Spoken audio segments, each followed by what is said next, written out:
Medical community sa Iloilo City hindi mag-downgrade sa ila triage procedures. Outpatient department dapat magpanghanda sa posible pagdamo sa mga outpatient sa mga ospital.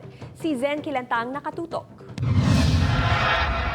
Nagpabutsyag sang pagkahangawa ang medical community sa syudad sang Iloilo sa ginpatigan nga sinapol kahapon nga ginpangunahan ni City Mayor Jared Ranias ini kasunod nga pag-classify sang Western Visayas nga low risk area. Subong adlaw gindeklara nga tanan nga low risk areas ipaidalom sa modified general community quarantine. Suno kay Vice President for External Affairs Iloilo COVID Task Force Dr. Patricio Palmes, ginrekomenda sa mga hospital administrators nga ubuson ang tanan nga mga frontliner nga ipaidalom sa RT-PCR test ilabi na nga sila ang may dako nga risgo nga matapikan sang COVID-19. 50% pa lang ka mga doktor, nurses, medtechs kag medical staff ang napaidalom sa mass testing. Suwestyon naman nilang hatagan sang poder ang mga barangay officials sa pagpatuman sa mga tikang, kapareho sang paggamit sang face mask kag pagmintina sang physical distancing sa ilan na sakupan. Dugang pa sang task force, doble ang pagpanghanda sa mga ospital, agud malikawan ang second wave sang COVID-19 kag padayon ang pagpatuman sang triage procedures. The same gyapon ang ilang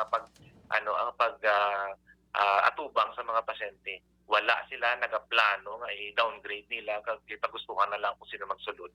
Very strict pag gihapon. Kay for the next 2 to 4 weeks obserbahan natin kung ano ang pattern. Magluwas diri ginapahanda man ang outpatient department o kon OPD sa tion nga magdamo ang mga pasyente. Usually nagabaha ang pasyente kay libre ang konsulta mo.